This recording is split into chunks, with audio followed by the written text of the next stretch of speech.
Wow,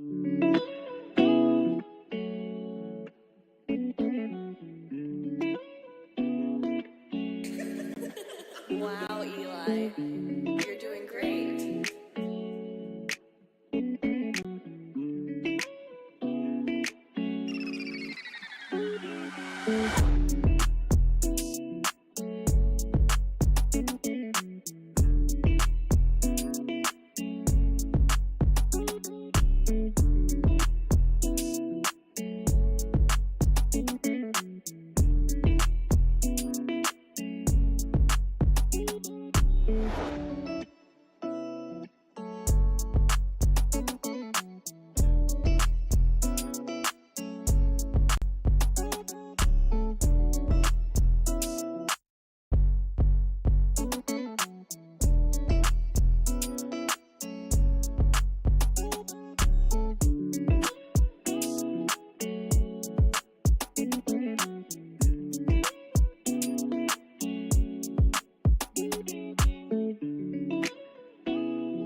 What you need, yeah, man, I got it, wow. What you say, hey, we about it, get the cream, yeah. Why you slacking? Why you talking all the top, boy, you capping? What you need, hey, yeah, I got it, with the team, yeah. We about it, wow. Get the cream, yeah. Why you slacking? Why you talking all the top, boy, you capping? Yeah, why you capping? Why you capping, no? Feel like a rubber band, I've been snapping, no. Yeah, I've been up here with my team, so you know this what I mean. We've been going up like that. Yo, what is going on, everybody? And welcome to the day one recap of the winter meetings. Day one is what they say. I'm here with my guy. Hey. My guy, Kev of the Bronx, or nothing. Yo, sup? How's it going, chat? Chat's on fire. We're still waiting. I mean, technically, still, LA is still 5 o'clock, so, I mean, something can happen, man. It's still early. You never know, man. And look, since you closed out the beginning, the first show with me, you closed that one out. Now you opening up the second show of the night with me. The doubleheader. And the doubleheader, okay? A little twin bill action, all right? And we ended with basically kind of looking around going, all right, today's been kind of slow. There is no sure bet on Soto, but since then, there's been a couple of things. One, the report I showed you guys this morning, I had a text message this morning saying that the Yankees feel they're in a driver's seat and that they want a deal centered around Clark Schmidt. Padres fans have been busting my ass all day. That'll never happen. Blah, blah, blah. They're flipping out. Andy Martino says the Yankees want to center a deal around. This is just recently, right after we got off. The Yankees want to center a deal around Clark Schmidt along with Drew Thorpe, which is what I was talking about on today's show. And then Jack Curry, who really, to be fair, when it comes to Yankee news, Jack Curry has really been spot on. Yes. Basically more than anybody. I mean, if Jack Curry says it, he got the ear of the team 100%. and the front office. If he's saying it, there's something legit there. Jack Curry went as far as saying what a lot of us have been talking about for a while is that the Yankees know they need to make this move. 100%. I mean, it's like we said earlier. I mean, you mentioned in another video with the season ticket sales have gone down 40%. Yeah. Right. So just think about it. It's not only that the team needs it, the business needs it, and that's where Hal's eyes go in. Right. The business need. It's a business need at this point to put butts in those seats and to improve this team because it's been pitiful these last. I would say year and a half. It's clear that the Yankees had a bad second half in 2022. People forget that. They went 39-39. It wasn't cute. Yeah, no doubt about it. It was absolutely tough as we got our first super chat of the day. Thank you for being a friend. Bum, bum, bum, bum. Bill says, my confidence in Cashman doing the obvious and getting Soto is low. He needs a good move for a change. Been a minute. Well, look, man, again, guys, I don't want to sit here and boost up anybody's hopes. I don't want to sit here and make anybody feel like I am telling you right now that Soto's going to be a Yankee. But you guys have me on YouTube. You have my recordings. You have my tweets. You got everything. I have been overly confident that the Yankees will land Juan Soto for multiple reasons. Based off information I've got that I've put out there to you guys, and just based off now, hearing Jack Curry basically sit there and go, the Yankees, one, noting to make the move. And on top of that, also saying what we were saying before is that they listed the 7 players. So the Yankees are kind of sitting back now going, well, we'll make the deal if it's Clark and if it's Thorpe, which is going to still hurt because Thorpe is one of their top pitching prospects. Correct. For 1 year and $30+ million to go ahead and give that up, and probably 2 other guys, maybe Vasquez and Brito or a mix of something along those lines.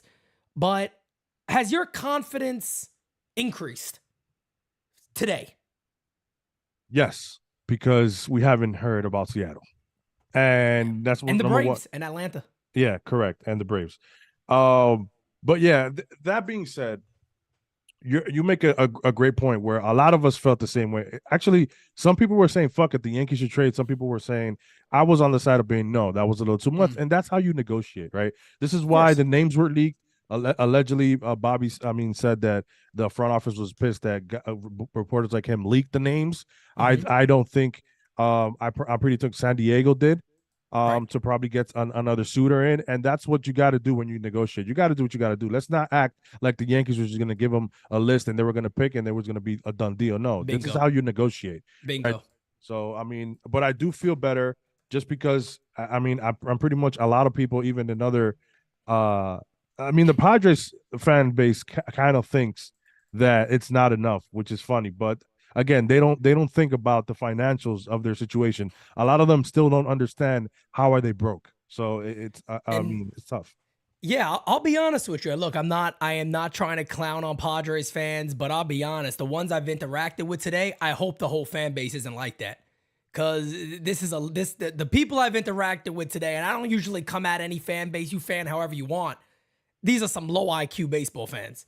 Like I'm not saying this about the whole Padres fan base, but the type of responses I got today about the Yankees have no farm system. That's why they've asked for 7 players. I'm like, you have no clue what you're talking about. AJ Preller asked for 7 players because he knew he wouldn't get Dominguez, he wouldn't get Volpe, and he wouldn't get probably even a Peraza in that day. He wasn't going to get the top guys. So all he did right there was simply say, let me shoot for the moon, and if it doesn't work, we know what we're working with. Correct. We know we've already given these names. That is a smart play by AJ Preller. Because the Yankees could very well say, hey, look, we'll give you King and maybe 3 of those guys. And they would have been like, great, that's a hell of a deal for us. They obviously want Michael King. The Yankees want to hold on to him. I understand that, and I get that. It's going to, in my opinion, the final deal is going to be what I've been saying for a little while. Thorpe, Clark Schmidt, and 2 other players. Whoever that is, we'll find out. But I do believe, like Jack Curry said, I'm with him. I think this deal gets done. I don't see... Again, like you said, maybe if Ohtani signs before that, and that is rumors Ohtani may not sign until next week or the following week. I kind of felt like maybe if the Braves missed out, they could try to jump in. Maybe Seattle could try to jump in. But as it stands right now, I just think this is going to fall into the Yankees' lap, and I'm just hopeful that it happens during the winter meetings. I wanted to get done, get it out the way. Let's start building our lineup out. Let's start seeing who else we can get to get better. And let's roll with Soto in 2024. I can't wait for it. Yeah, and I think everybody has the same consensus where everybody's waiting for Ohtani and Yamamoto, mainly Ohtani, I think, to set the floor for Belly and stuff like that, or the ceiling, as they say. And listen, I thought, I heard rumors that he wanted to sign right away, that he wasn't going to be a guy who was going to drag his feet.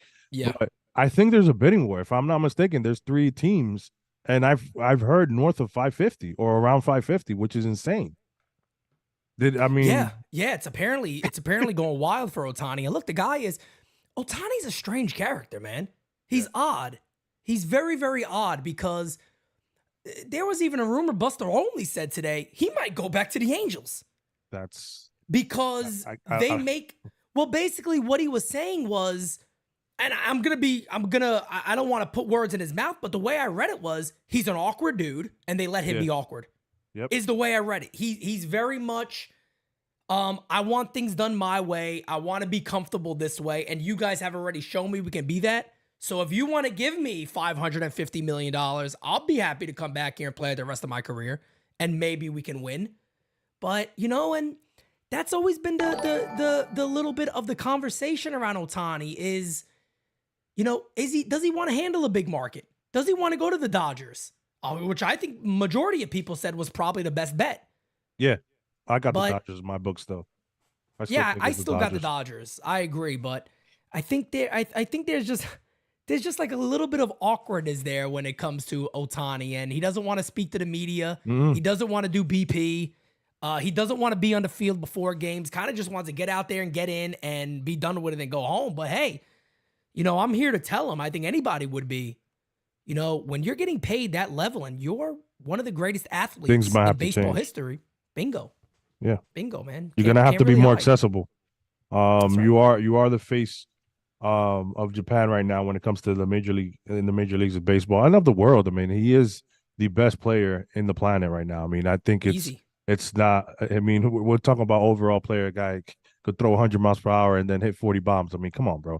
So, I mean, that being said, on the flip side, it sounds like he tries to be under the spotlight, even though some people say he does. But I feel like he's still that type of dude, like you said, a little bit quiet, awkward, doesn't like to talk much to the media, and this, that, and the third. It seems like Yamamoto's on the flip side. He wants a spotlight.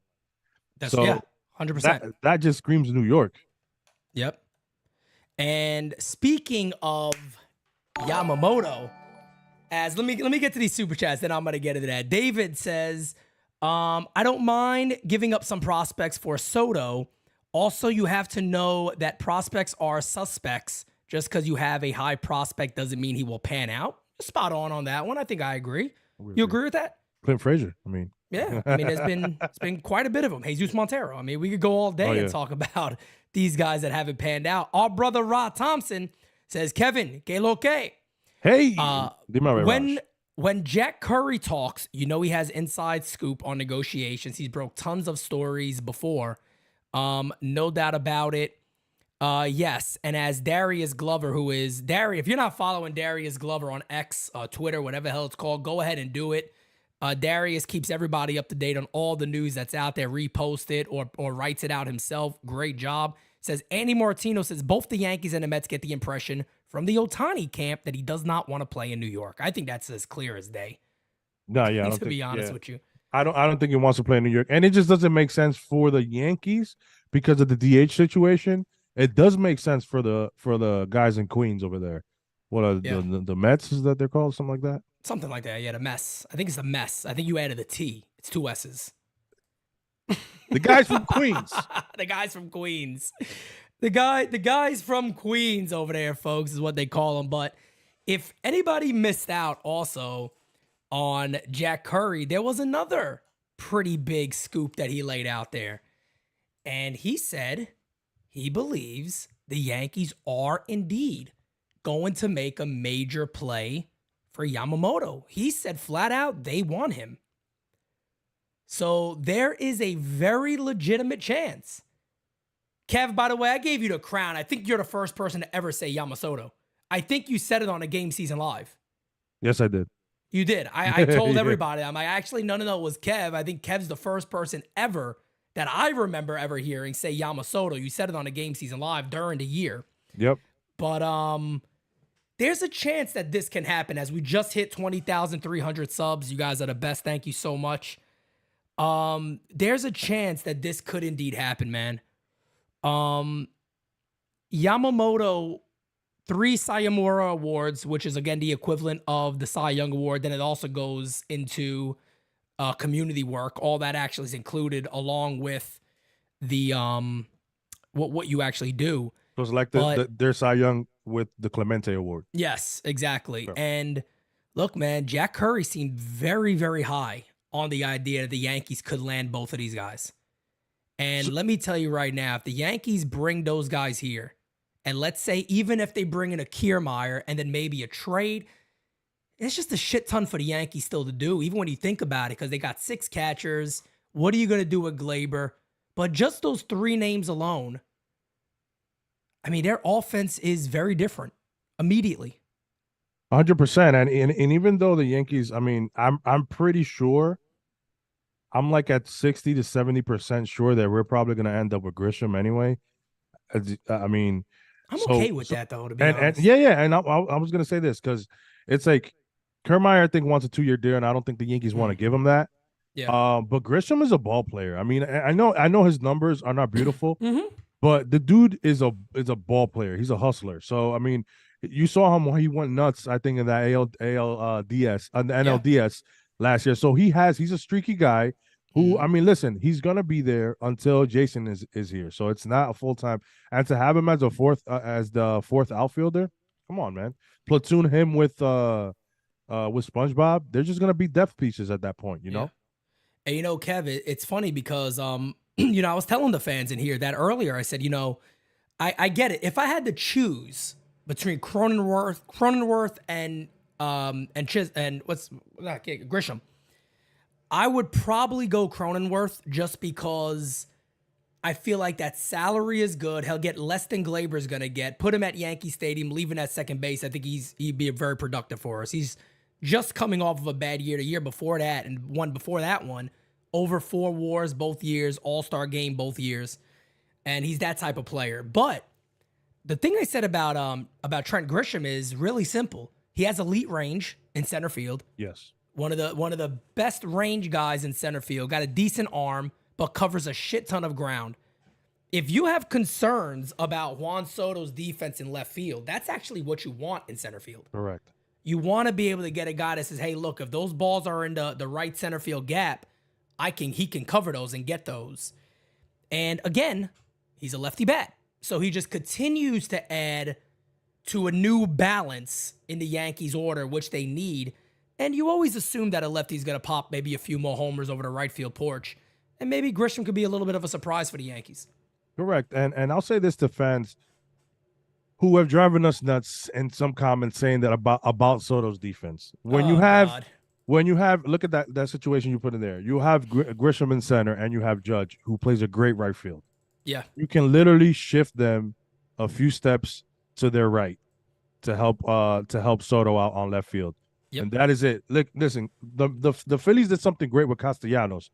I saw this on I forgot what channel it was. He's basically better running to his left for ball. So what they did, they moved him more to center field. And when was the last time you guys saw Nick Castellano making diving plays? Wasn't he making a diving play every fucking game last year in the NLCS and the NLDS because they shifted him more to center field? He runs better to his left. So the same thing with Soto. You'll just shift your outfielders a little more to the side, so that's less ground for him to cover, and call it a day. It's not like he doesn't have an arm; he has a decent arm as well. So let's calm it down with the defense. Agreed. Guys, we got 550 people in here. Do me a favor, smack that like button, hit that subscribe. We are literally 700 subs away from 21,000. I would love to get there by the end of the month. As over the next couple of weeks, guys, we're gonna have announcements out of everything that 2024 is going to be bringing to the table here at NYYU, and the man next to me is going to be a very big part of that, of course, with the Bronx of Nothing. We already let that one out the bag, but there's so much more that we have to talk about that I can't wait to actually do. And as of right now, though, you're really, this is day one, and you're not really hearing about any other names. You're hearing about Ohtani. You're hearing about Soto. Matter of fact, the other big name out there, Jack Curry, didn't even mention. He didn't even mention Bellinger. At all. They didn't really even sit there and was like, the Yankees really want Bellinger also. They didn't really sit there and do that. He kind of disregarded Bellinger altogether and was like, the Yankees are in on Soto and Yamamoto. I truly think Belly's like a plan C, Pete. Especially, maybe it was plan B, but him asking for north of 250 dropped him to a plan C. I mean, again, I don't know. And you can't blame him because it might be a team like San Francisco who's going to give it to him, right? So, Facts. So that being said, I mean, it remains to be seen. This is why it's important, and I really wish Ohtani would sign soon, so everything else could fall after that. Because I feel like some teams, like Toronto, who still want Ohtani, there's other. I mean, I don't know if Seattle's making some room for him. Who knows what the hell's what's going on? But that being said, man, it's just. If you suffer from anxiety, I feel for you right now. Facts, 100%. I was just chuckling at this guy. I looked to my left and Johnny Lasagna tweeted. And he quote tweeted my guy Johnny. He quote tweeted Aaron Boone. He said, "Boone is the queen of saying nothing."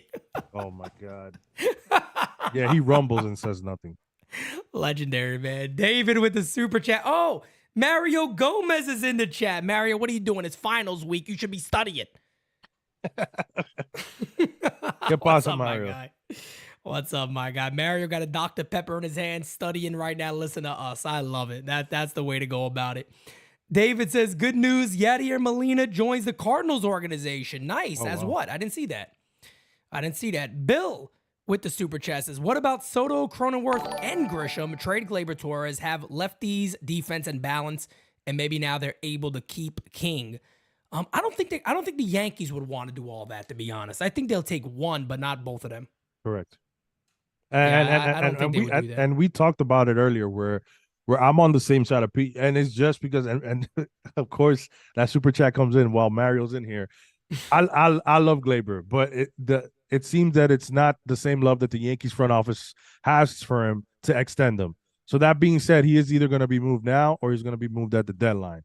So if the Yankees do get Cronenworth in that deal with Soto, it just makes sense to flip then Gleyber for pitching.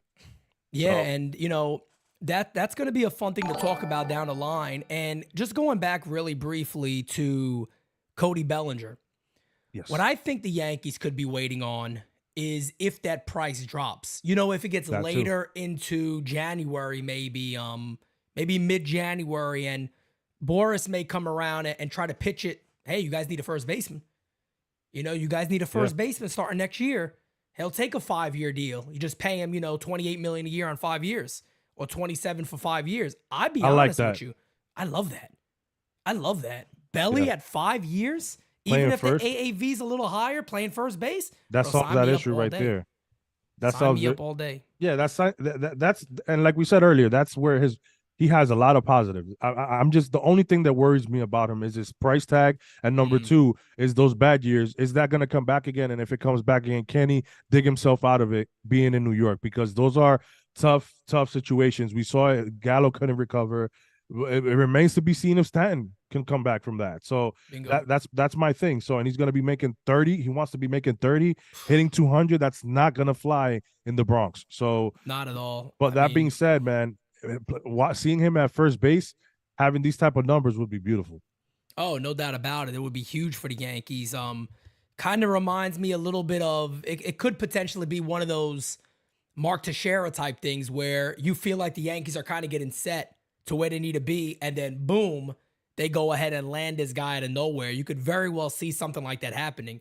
But getting back to Yamamoto for a second, I missed one thing that Jack Curry said that I want to bring up, because me and Dane were speaking about this multiple times, that the Yankees have a great contingent of Japanese quote unquote personnel now who can really bring in, who are star-studded and can bring in Japanese players here. Jack Curry reports that Hideki Matsui is going to be very much involved in getting Yamamoto to the New York Yankees. And of course, we've talked about this quite a bit, that Swimi Minami is the Japanese businessman who is now a minority owner of the Yankees, flat out said, we are going to be bringing in a lot of Japanese talent over the next couple of years, and he could be a major part of it. He's a very well-known Japanese businessman, and, you know, he's going to be a big part of getting that deal done. And we could very well be seeing the battle of Cohen and Steinbrenner for the very first time. And it's going to be fun. And the number when it comes to Yamamoto is, are the Yankees willing to go, because I'm hearing north of 250 for him as well. Yep. Are the Yankees willing to go to 300? Yeah, man. The only thing that I was, and again, I think I tweeted this a while ago. I was told they'd go above over 200 to 225. And that's when people were saying 170, 180. Yeah. Now you got people going, this guy is so coveted, you might get into 265s, 270s. Yeah. I don't know if the Yankees go that high. I don't know either, Pete. And it sucks, but there's a guy on Queens where this is where you got to give him his due, is that he does want the Mets to win, and he does have a lot of pocket change to say to say it nicely. But so it's gonna be fun. I know he stayed away from Judge, but I know they really want Yamamoto, so it's gonna be interesting for sure. Yeah, and you know, Matthew, you just bring up a point there that I want to touch on. If the Yankees were to land Yamamoto, he says Rodon would get pushed back to the third spot in the rotation. That's great news, actually. Yeah. Because that would allow him to kind of sit back and just be himself. Say, bro, look, nobody really cares about you right now. I don't mean that in a bad way. I'm just like, take your time. Yeah, take your time. Be who you are. If you're healthy, great. If you dominate, great. If you are mediocre and you're a mid-3, high-3 ERA guy, I think everybody will be like, okay, cool. I mean, after what he did last year, Pete, I mean, that would be great bounce back to be in the high threes for him. Facts. So, I mean, if he gives you that, I mean, and then he's healthy in October, and then you got your 1-2-3 punch. Oh my God, what can you ask for more?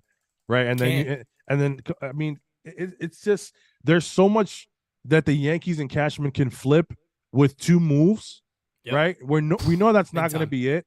But still, those two moves will drastically change the picture of the New York Yankees if they're able to pull that off. Yeah, definitely, man. I tell you right now, it is going to be. I think tomorrow you're going to see more activity than you did today.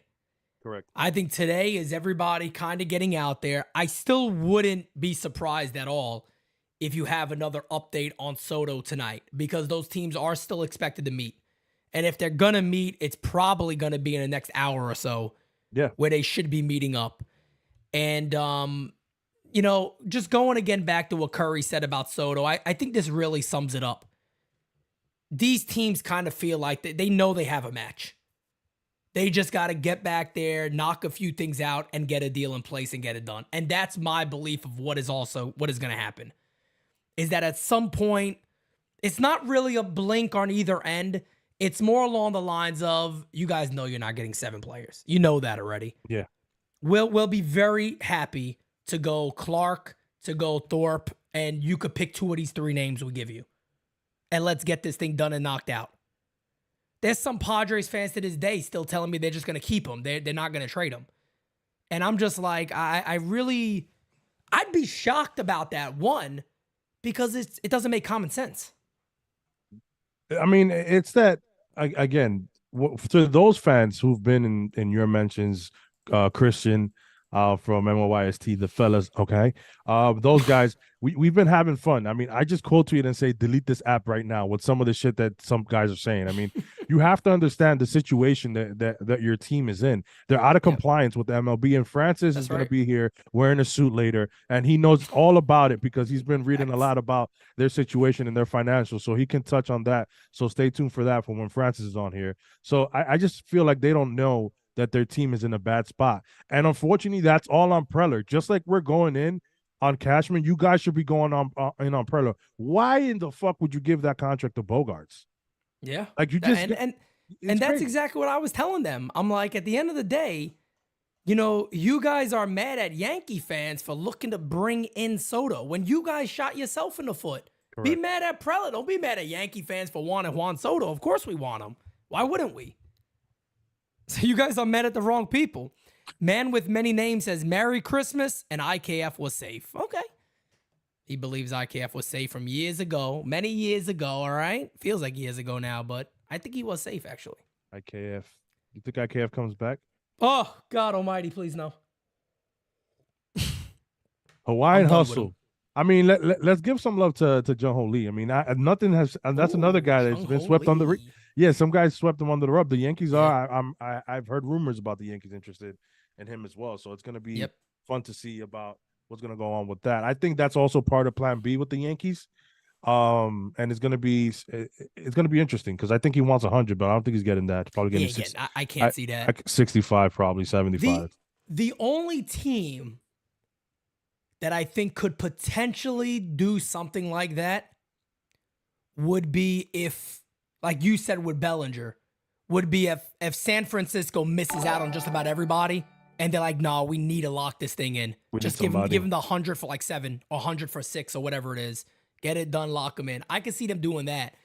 But if he falls to an attractive number, look, at the end of the day, you're the New York Yankees, bro. Take that risk all day. And I know people go, yeah, but that might block Dominguez. Nothing's going to block Jason Dominguez, man. If he's who we think he is, nothing's going to block Jason Dominguez. I'm telling you guys right now. And you have to understand, especially with the Yankees and their load management, let's call it, that's not going away. As we can talk about a little about what Fishman comments later, which drove me nuts. So it looks like nothing's going to change, guys. So you're going to see scheduled rest days, no matter who the fuck we're playing, no matter how many games back we are and whatever the case may be, scheduled rest days, right? So that being said, it's going to be important to have a good fourth outfielder because Judge is going to DH. Then you plug in somebody else in right field. You can still, why can't you have Soto, Jason Dominguez, Jung-Ho Lee in right field, and then Judge DHing? Guys, what are we talking about? Like, come on. Yep. Go ahead and go. I'm going to let you go ahead and talk about Mike Fishman. Because that interview was bad, man. That guy shouldn't be on camera. I didn't even see the interview. It's worse than the quotes. I just saw you quoting, and it's like this dude. I mean, one, I don't think he knows how to speak to media, and two is just he is so tone deaf. Oh, okay, I got it here. By Chris Kirchner, Yankees assistant general manager Mike Fishman on relationship between the team and what is this? Zealous? Zealous, okay, whatever the hell it is. We are not opening our books at all. We're getting access to what they've done. They're not getting access to what we've done. It'll be on us to determine how we use their work. Ain't that some shit? After all the crap that we heard about, we're getting an audit, and then it drives me nuts. I just quote tweeted that and said zero accountability. And this is why people have their icks with the analytics, because nobody is wrong ever. You don't want anybody to see what's going on. And I get it. You don't want to show all your cards to everybody, but something has to be wrong because it didn't work. It hasn't been working, not for a year, for a year and a half. Yep. Because people forget the end of 2022. Go look at the Yankees at the end of 2022. One of the worst Augusts ever, after being one of the getting started with the best beginning of the year. So again, this dude needs to stay away from a camera. I don't want to see him ever again. Pete, I don't want to hear him speak. I'm there with you, bro. Like, bro, have him type or voice to text and send that out there. Like, I don't want to see this guy on camera anymore, man. I can't. I said it. I said it the other day. In the thing, I think I said it. I'm like, how this guy. And by the way, there was another guy that was doing an interview with Meredith Marakovitz. If anybody remembers his name, I forget what his name is, but he's one of the Yankees, one of their head guys that talks deals and makes final says and final calls. He specifically said Fishman is one of the guys that makes the final calls on the team. Can you imagine? Matt Ferry? Yes. He knows how to speak to the media at least. He speaks well. He does. Yeah. But he even said it. He said it'll be, Cashman.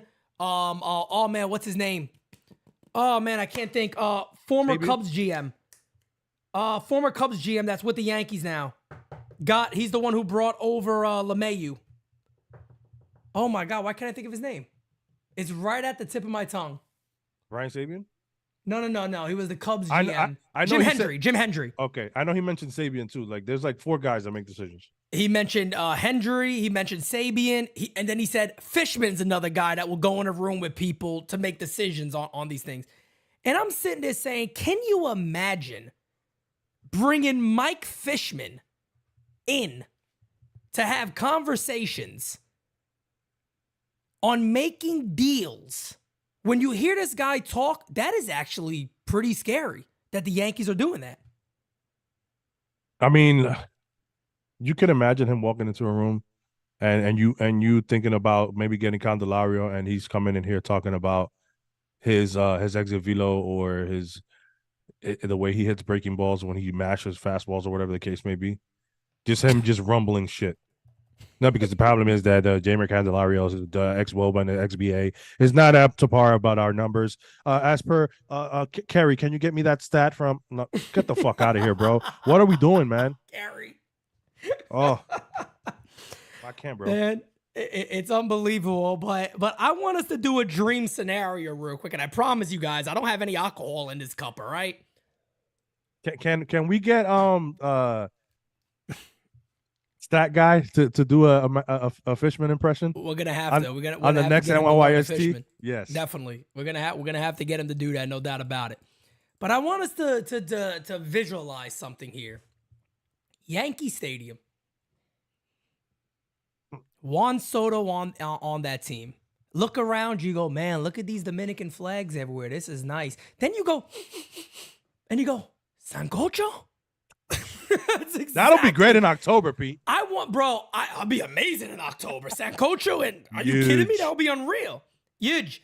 I want it to smell like my apartment in the South Bronx when I walk in that door. I want it to smell like that. I want to be like, damn, this is home. Yankee Stadium is truly home now. But in all seriousness, truly, man, I believe even I forget his. God, I'm just forgetting names left and right. The former manager, Juan Soto's manager when he came up, a legendary baseball mind with the Nationals. I don't know why I can't remember his name, but they asked him today, how would Juan Soto handle New York? And he was like, with flying colors, man. Davey Martinez.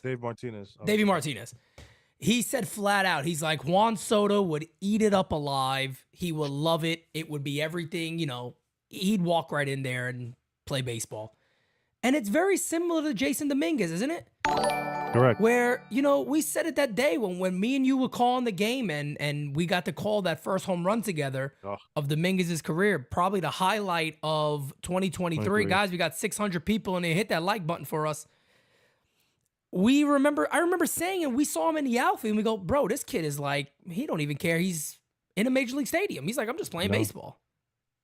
He said, when they interviewed him after that game, and he says, of course, there was some butterflies, and I was trying to soak in the moment. It's glad to go see the stands and see my family here to watch me play. But I just look at it as another game with more fans.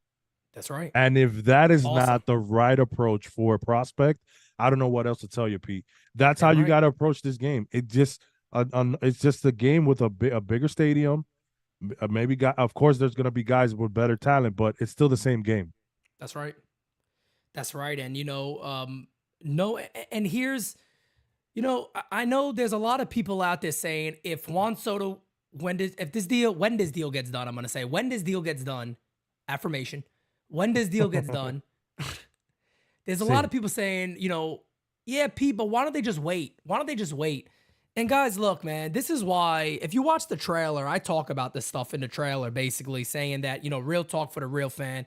I said in the trailer, I think the boss would have liked that. And it's a reference to George Steinbrenner's ways of, we're going to be real about things. We're going to push the limit, and we're going to be a little different than baseball has ever seen.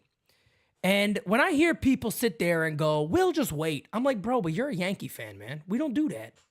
We're not supposed to wait. We're not supposed to do that because of a prospect cost, because of prospect capital. We're going to wait on one of the greatest players in baseball today when we can give him the entire, what would you call it? The entire experience of what playing for the New York Yankees is. We can say, Juan, look around you, man. This is everything you'd want to play in. These people need you. We need you to win. We need you to be here and win with us. You're one of the missing pieces. Sell them on that. We want you here for the next 15 years, 14, 13, 12 years, whatever it is. We want you here. You got the opportunity to convince him of that early. Why would you wait and then battle against other teams when he has, no real understanding about playing for us? Correct. Listen, Scott Boras is his agent.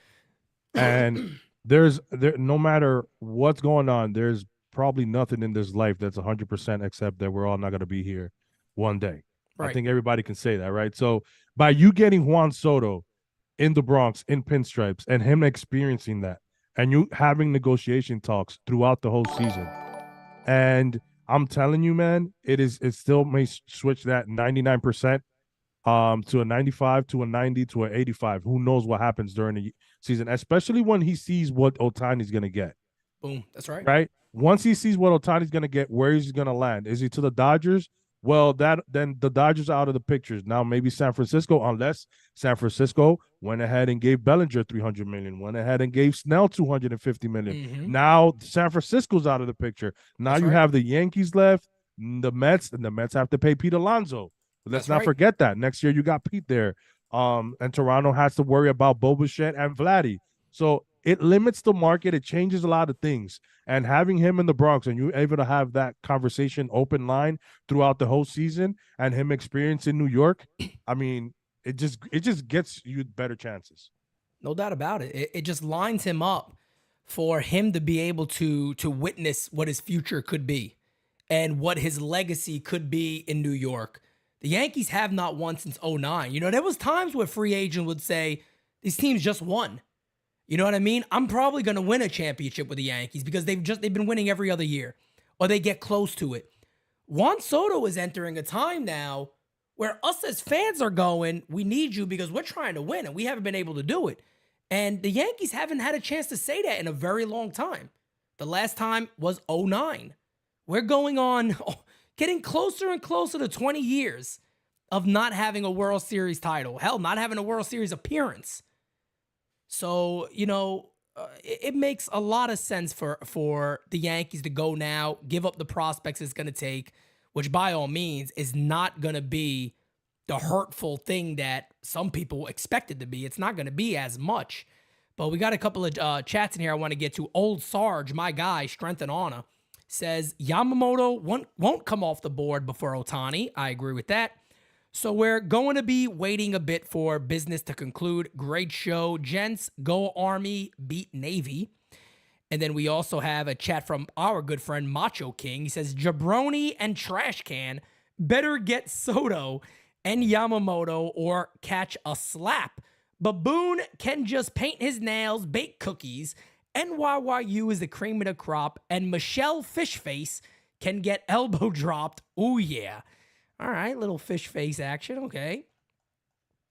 But as we are about 18 minutes till 9 o'clock, guys, again, Francis is going to join us at the top of the hour at 9 o'clock. We'll continue going from there. Again, we'll be live. I tripled up on those agains right there. A lot of coffee today, folks, a lot of coffee. 11 a.m. in the morning, we'll be right back again. Again, I said again, a couple of more times I said again. But we'll be back at 11 a.m., but we're not finishing anytime soon. Stick with us. This is from Jim Bowden. Yoshi, and this is what we were talking about, how that money is continuing to go up for Yamamoto. He goes, Yoshinobu Yamamoto is the most sought-after free agent on the market based on interested teams. His market started at 200 to 220. Then it went from 230 to 250.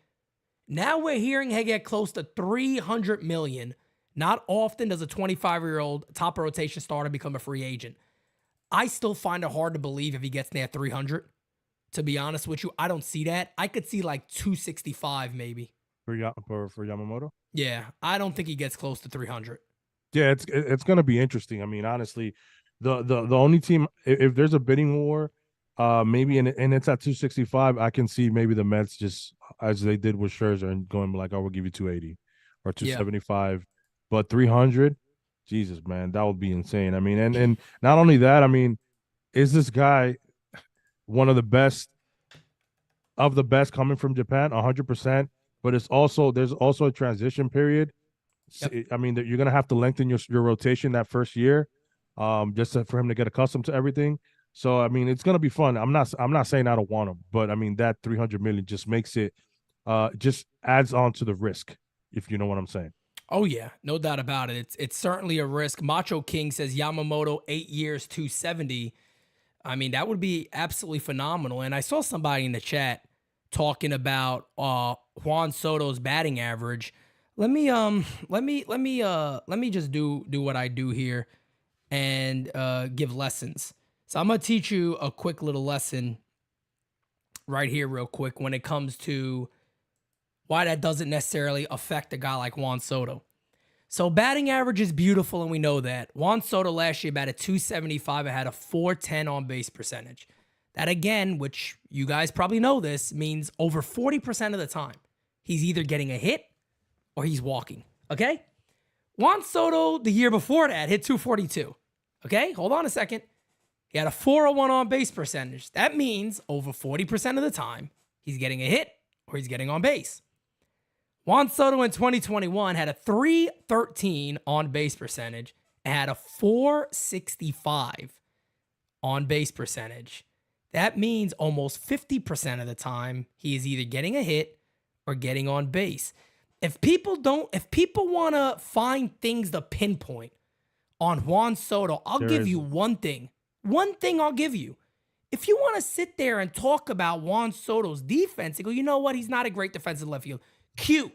Fine. That's okay. Cute. But if you sit there and you want to talk about batting average when it comes to Juan Soto, and I'm a huge believer that batting average is king, but there's a difference when you have those on-base percentages year after year after year after year. There's a big difference.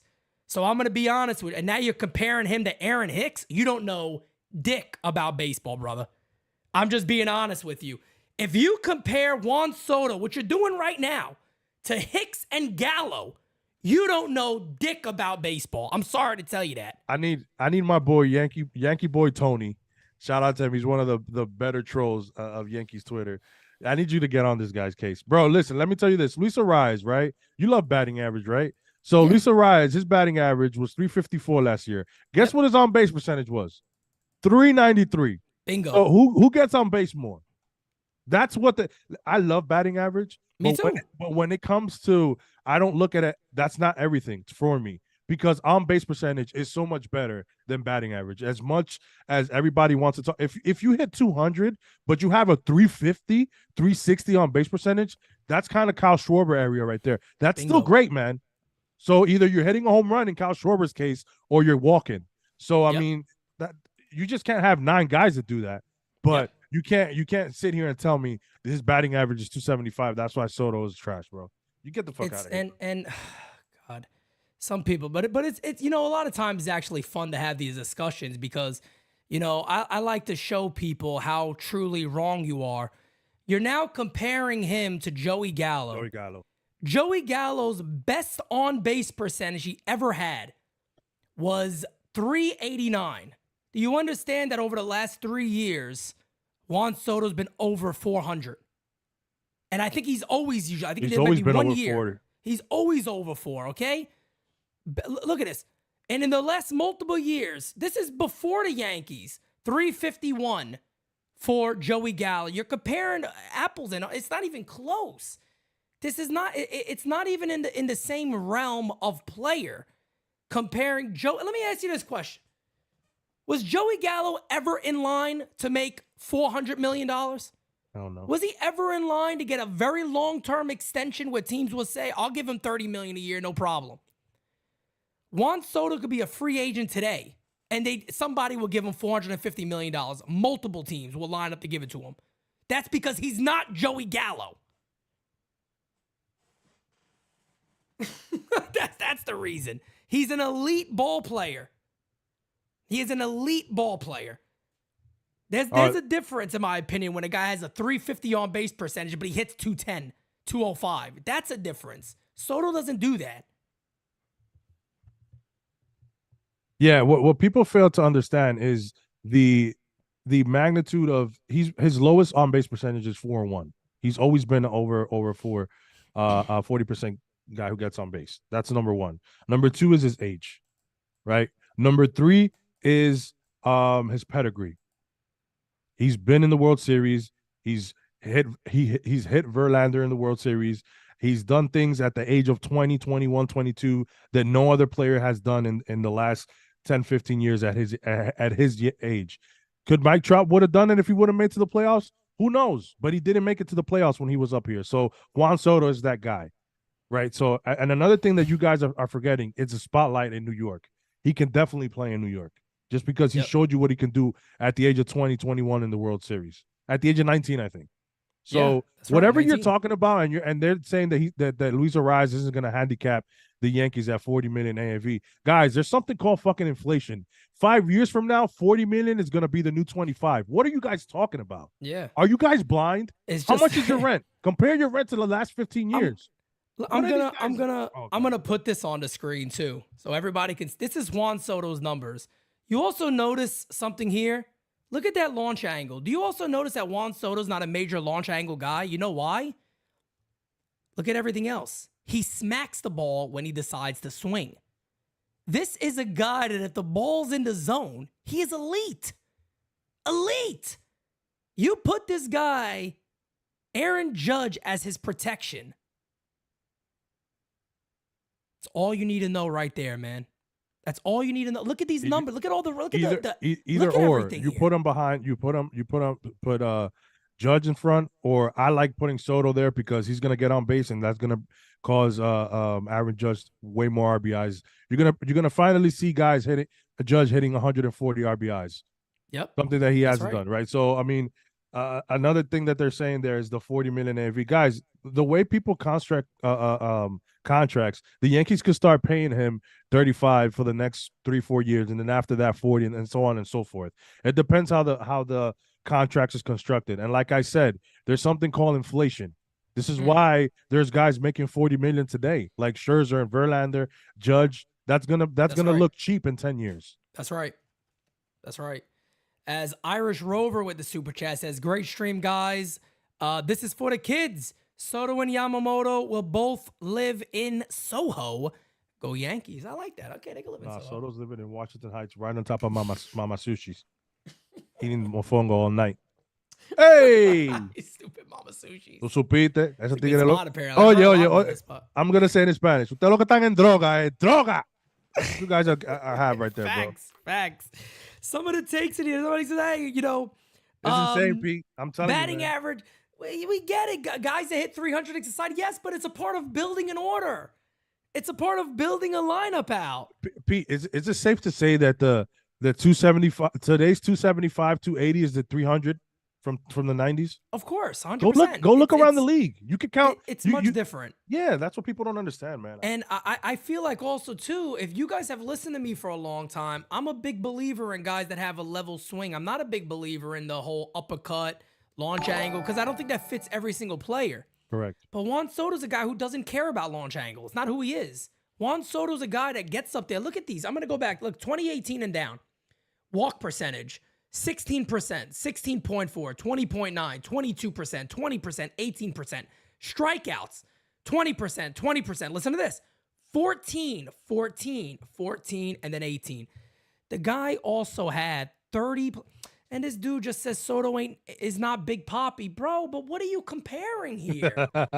This makes no sense. David Ortiz is a Hall of Famer. Soto's on his way, and he's 25. Who knows what he's going to be at 30?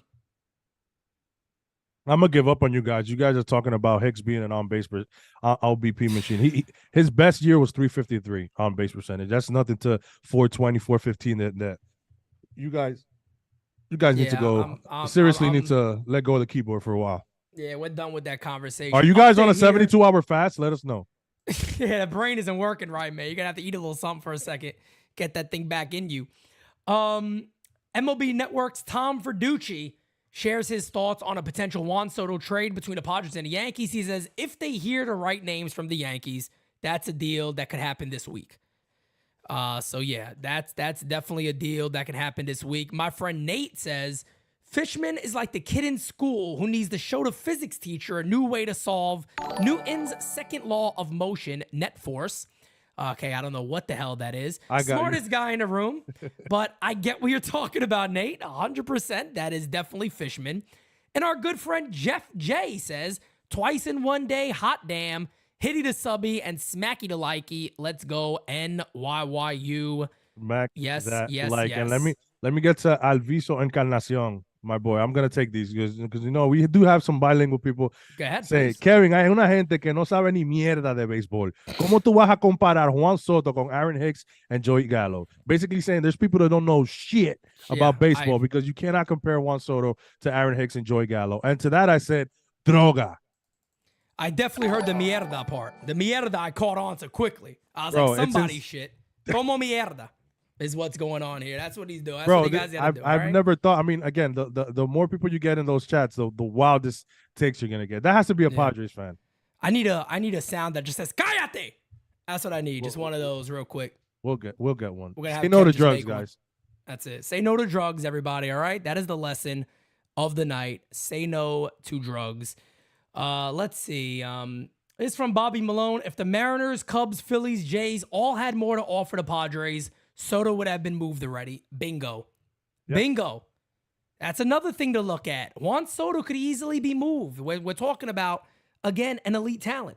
We're talking about an elite talent who, going back again to what Jack Curry was saying, he said, look, they know there's a match. Eventually they're going to get back together, and they're going to say, let's get this deal done. And that, to me, is what is indeed going to happen. It's just now, it's the waiting game. Does it happen in the next couple of days? I truly hope so, because the one thing we know the Yankees can't do, they can't push this thing out too far, forget other moves. They got a lot of moves they got to make.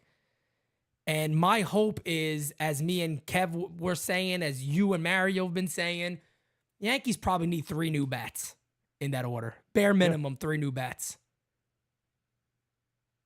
I'm just looking here and I'm just laughing at the chat. But to your point, Pete, we've said it that even though some people said Soto won't get it done, but Soto's just think about what that does to the lineup. And then you remember, people are forgetting you are getting Jason Dominguez at the end in the second half as well, too, right? So yes, do we want more moves? Yes. I mean, it remains to be seen as well. I still think the Yankees are going to do some other moves as well. There's no reason for them to have 6 catchers on the 40-man.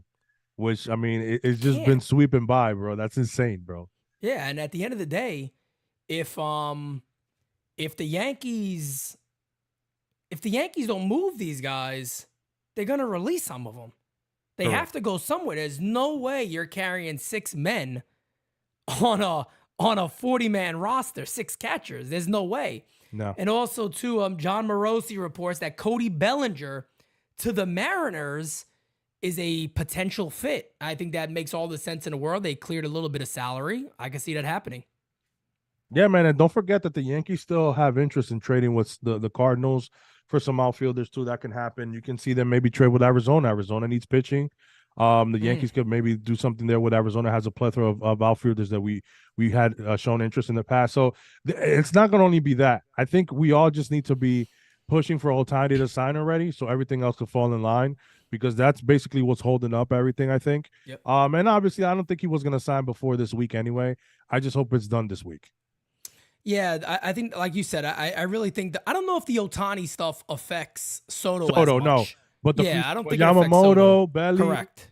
Yeah. Correct. I think with Soto, IKF too. I would say I think some IKF definitely IKF. You know, you might want him to go before you get rid of anybody. But when it comes to Soto, I think at the end of the day, somebody on either side is gonna bend. They're gonna blink, and you're gonna have a deal in place. My hope is that it is just the next couple of days, because I do feel like there's a lot of moves out there for the Yankees to make. I do think this has to be an offseason where the Yankees are very aggressive, and two, they do change the overall look of this team. And that is also something that Curry mentioned. Curry flat out said they know that their offense was one of the worst in baseball next year. And it's not, you can't keep the guys on the team now and act like you're going to get better. You have to add to that and make some change. And let's knock on wood and hope that that is going to happen. But Kev, I'm going to let you get your last word in, and then we're going to have Francis join us. So leave us with something good here. Tell us what Kev believes is going to happen with our Yankees. I believe Soto deal is done this week. 100%. Ooh! I think I will say that people asking for Romo. There's no Romo today. It's Monday. I'm taking a little light. But I tell you what, if the Yankees get Soto at any time, believe me, there's gonna be some Romo on stream. But I do think it's done this week. If some of you guys don't know about the financials, I know Francis is very about the Padres situation. Yeah. If there's some Padres fans on here that have been trolling, talking about all that stuff to get us riled up, just stay tuned. So these guys could tell you what the situation is, because it is a different type of scenario for the Yankees and Padres when it comes to Soto. But I do feel that it's going to be done this week. And thank you, Chad, as always. And thank you, Pete, for having me on. Of course, man. And guys, like we said, we will be joined by Francis here any second. Kev, see you later, my guy. All right, my guys. So continuing on with our coverage for now, once until Francis joins us and gets on in here, should be any minute now. Francis will be here with us. But there was one other thing I wanted to throw out there. When it comes to what's his face? I don't want to say the wrong name. Who the hell am I looking for here? All right, Francis might be a little bit delayed, so we'll wait for that. But I'll stay on until he's ready. The other thing I want to bring up is, Scott Boras. The reason why I want to bring up Scott Boras is I think there's also pressure on the side of Scott Boras to get a Soto deal taken care of and getting out the way, because that is also going to affect. It's going to affect what they do with Bellinger. He wants Soto out the picture. So maybe the Yankees have more interest. Maybe the Yankees have more interest in Bellinger. Maybe there's other teams out there that have more interest in Bellinger. But as of right now, you gotta sit back and really just wait this thing out. And until somebody blinks, we can have a deal very quick. We can have a deal tonight. We can have a deal tomorrow. You really don't know. Maybe it'll take another week. We don't know, man. But we're going to go ahead and wait for a little while until Francis can join us. And then we will be good to go. Let me get this other thing pulled up here. 1 second, guys. But we're not going anywhere. Stay tuned with us. We are not going anywhere. Hang out with the team, folks. Hang out with the team, okay? Let me switch over to this one mode here. Make sure my duo screen is still pulled up. There it goes. We are all good to go. Get back to this mode here. All right, guys, come on. Talk to me. Talk to me. Talk to me, folks. Tell me what you're thinking. Tell me what you're thinking. Tell me how you feeling is what I want to know, damn it. Tell me how you're feeling, folks. Do you think we sign Dominguez or Volpe long-term? I think if they have a year or two good in a row, I think it'll be very nice. Francis loves grannies, says Kev. Yes, he does. He loves grandmothers. Big fan of the grannies. Hit the like button. Hit that subscribe, folks. You guys know we're going to be live with you tomorrow in the morning again, in the afternoon, at night, it doesn't matter. NYYU is here for you. Dan says 260, 8 years for Yamamoto. Would I do it? Hell, it's not my money. I'll do it. It's not my money. I'd be happy to do it. Where do I sign? Where do I make this deal happen? Because I do it right now. I'm all excited for that one. Let me send this to Francis real quick, guys. Uno momento, okay? All right, there we go. Pete, I'm a Giants fan. It was a pleasure watching the 49ers spank those Eagles. Whoop their ass. Whip the Eagles' ass. We whooped the Eagles' ass. Let me tell you right now, all right? We whipped their damn ass, damn it. I sign everybody with Hal's money. Acevedo, I'm right there with you, brother. I am right there with you. El Diablo. Guys, you look, man, it's funny because this morning, I put out all that information, right? I put out all the information about the Yankees want to center around Clark Schmidt. The Yankees feel like they're in the driver's seat for Soto. Everybody else, everybody gets hyped. They're sharing me. You got some people saying the same shit. This guy doesn't know nothing. Even though I broke many stories over the last couple of years. And like I said, I don't give a poot about credit and all that nonsense anymore. It would be nice to get your credit when you deserve it. But then Jack Curry and friggin', not Jack Curry, but Andy Martino say the same shit I said. And everybody goes, oh, great, I'm so excited. Sign me up. It's crazy to me. David says, curious, Marcus Stroman makes sense for the rotation. No, I would certainly pass up on Marcus Stroman. Definitely not a guy that I would want to bring in at all. I would not want that to happen.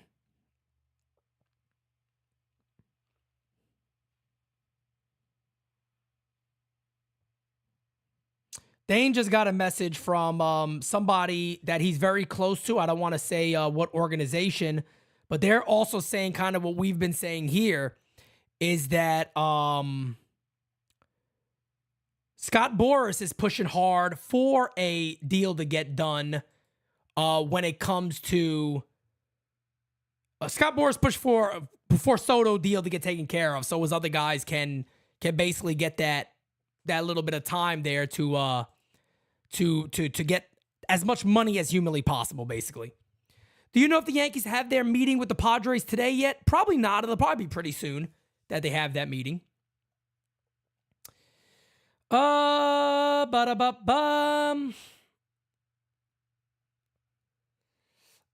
Sherman didn't have, that's not really an update. Joel Sherman just put out an article basically saying, are the Yankees going to still be the Yankees? That's all he's saying in that. It's nothing too crazy. He's basically just saying, are the Yankees still going to be the Yankees?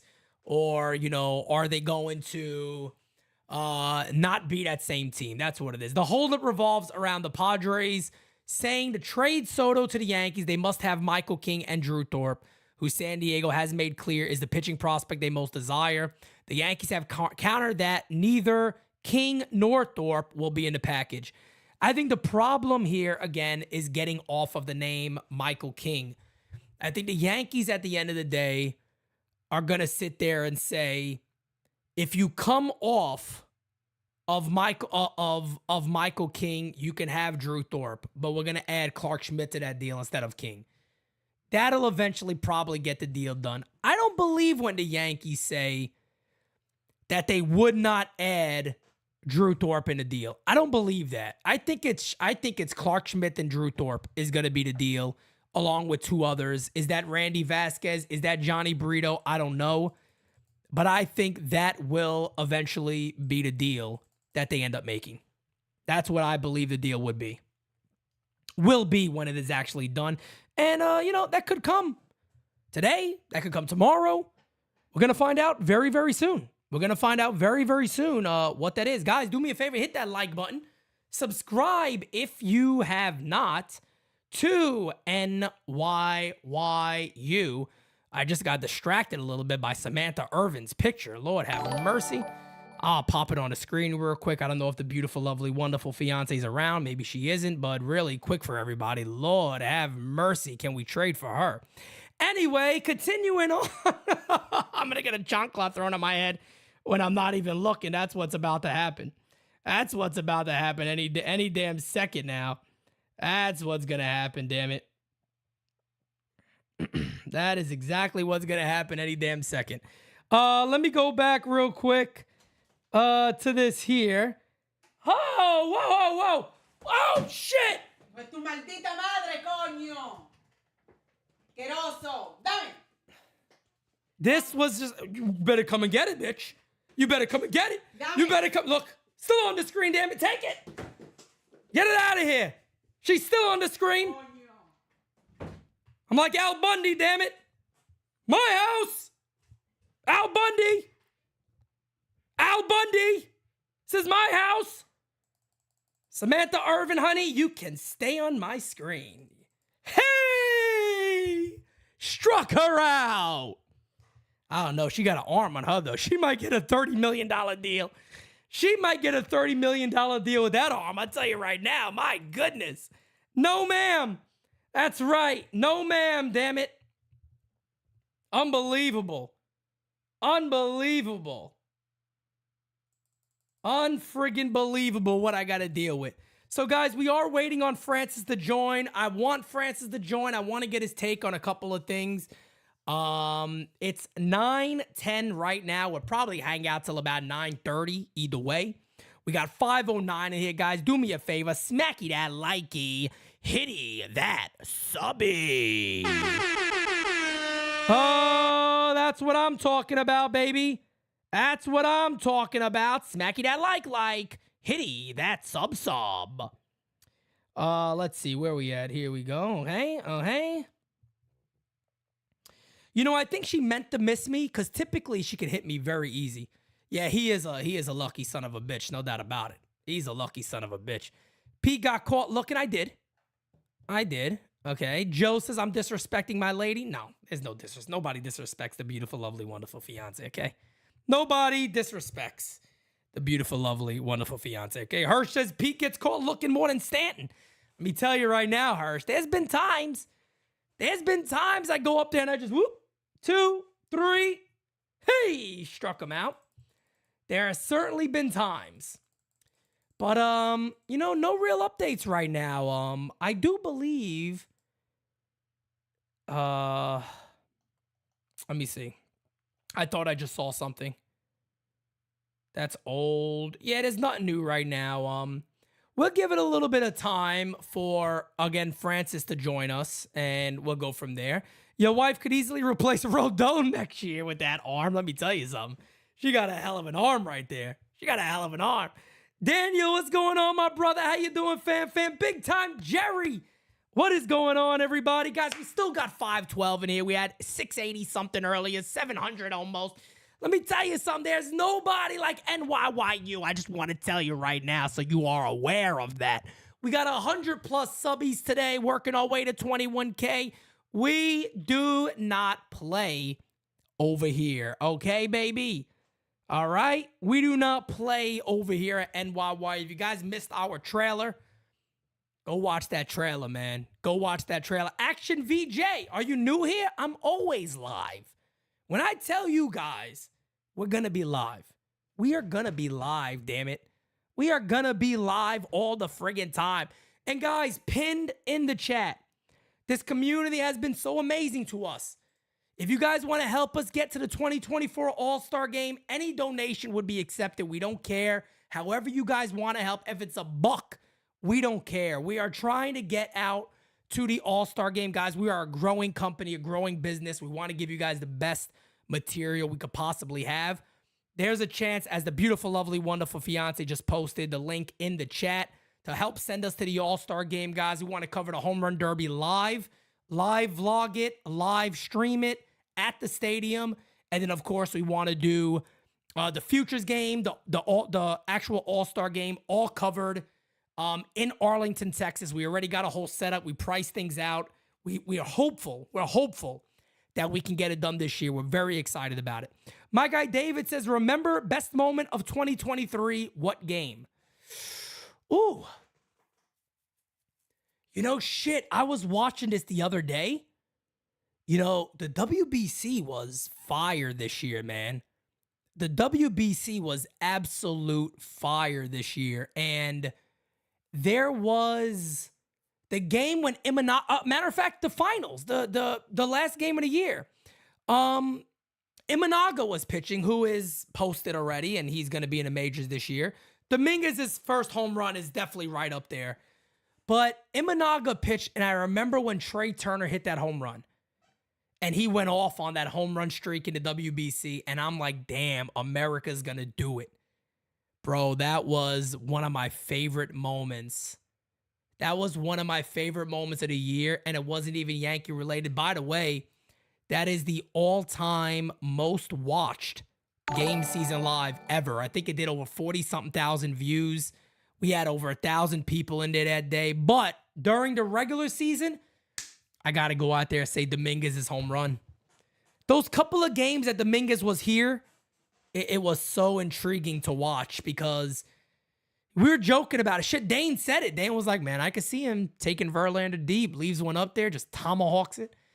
And that's exactly what happened. The game was called by me and Kev. And it's probably one of the funnest moments of the year. No doubt about it. It was absolutely awesome. It was awesome. Classic, especially all Verlander. That is correct, man. That is absolutely correct. It was truly a sight to see. No doubt about it. It was really a sight to see. Soto becomes a Yankee. You have to dance bachata, bro. Let me tell you something right now. Bachata, merengue, whatever you want. I'll throw some Omega on. I'll put some Aventura on. I'll put some Anthony Santos on. Whatever you want. We're going to get going. The copyrights can kiss my ass that day. Because we're partying like never before. We're partying like never before. I'm bringing a whole bottle in here. I'm going to the store. I'm picking up a bottle. And we're not going to stop. We're not going to stop partying until opening day, okay? Dane, you did call that. You did call that. I agree with you. You did. Yes, indeed, you did. Yes, indeed, you did. Pete, you might have to elbow drop that table soon. Are you guys really going to hold me to that? I'm an old man. I'm an old man.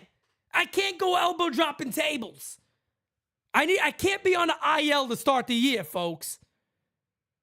Like, I can't go on the IL to start the year, man. You're really holding me to that.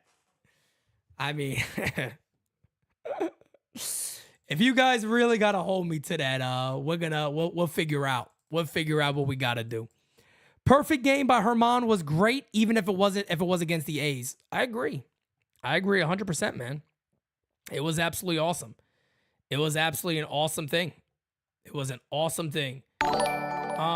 Let's see what else we got. We got Michelino. Just feeling good about Soto. Feeling like we about to have Dominican power in the Bronx. If we get Soto, I'm gonna bust a huge one. Yeah, boy. Only on NYYU. You don't get this nowhere else. This is the only place you get it. He's gonna bust a huge one if Soto goes to the Yankees. All right, this is the only place you hear this stuff right here, folks. Guys, again, over 100 likes, 100 subs today. Like I said before, continue to hit that like button for us. We are currently 9:16 here on the East Coast. We're waiting to see if Francis is gonna join us. But again, if he can, he had a little situation at home. So I'm going to wait a little while longer. If Francis can't join us, we'll look to get him back on at another time, of course. But we're going to wait for Francis. I got nothing to do as of right now. Big Sexy Yankee says, if Soto, you drink a Presidente beer live. I've done it before, and I will be happy to chug one for everybody. I chugged that baby down. Like, matter of fact, let's do that. Let's go full Presidente. I'll go grab a Presidente, pour it in the big cup, and I'll chug that baby in under 3 seconds probably. Ain't nobody, I tell you, folks. I tell you, I'm excited about the Yankees, baby. You should be too. We got to get these deals done. We need to return back to who we were. If you guys have not, DJ Control says if we get Soto, he's donating $100. Look, man, the link is right there, folks. We were trying to get to that All-Star game. Help us out, baby. David says, hate to bring this up, Pete. Best rant was with Hicks.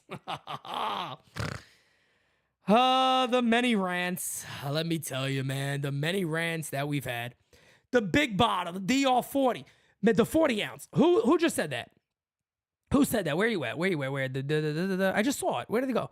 Oh, unpop. I'm not joking when I tell you this. I got evidence of this. I went to DR. Me, Jira. We went with her friend and her husband. We went to Santiago and we stayed in the campo all the way up in the mountains. I give you my word when I tell you this. 4 days go by. 4 days go by, right? It's me, him, and one other dude, his cousin.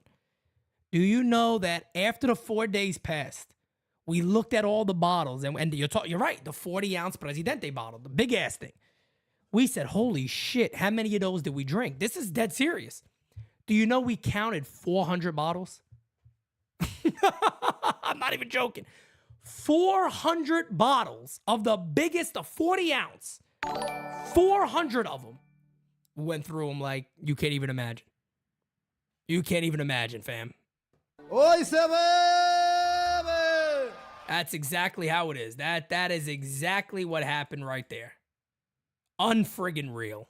Unbelievable. Smacky the likey. Hitty the subby. El Diablo. But I know a lot of people are excited after hearing Jack Curry. I'm happy, man. I'm excited about it. Everybody should be. Everybody should be very, very excited about it, man. It could be some great things happening our way. I'm excited, man. I'm excited. So we're going to wait a little while longer to see if Francis can join, guys. If not, we'll catch up with Francis at some point. Are you going to have Derek on? I actually think I'm going to go on Derek's channel after the winter meetings are wrapped up. I think he wanted me to come on. I forgot what date it was, but I'll run it. I'll run by with Derek again and see what date that is. But I'm supposed to be on Derek's channel after all this is wrapped up. Angelo, Jack Curry basically just said that the teams know they can make a deal. They want to make a deal together. It just got to be the right one. They'll figure it out at some point. He believes they'll get back with each other and they will indeed work out a deal. And he said what I've been telling you guys for a while. The Yankees know they have to land Soto. The Yankees can't really sit back right now and mess around. They know they need this guy for many reasons. They got to get fans back in. They got to get fans bought in. And the offense was one of the worst offenses the Yankees have had in ages. And they know it's not going to be changed with the players they have now. They got to go out there and make different moves. Big Sexy Yankee says Pete has the biggest Dominican community of fans. Hey, that's a beautiful thing. We got a very diverse group over here. David says, would people feel sad for baseball with Ohtani if Ohtani went back to Anaheim? I feel sad to have the best player in the league on a team that makes no postseason. That is sad. Well, that's Ohtani's fault. I mean, I'm just saying that's nobody's fault. That's Ohtani's fault.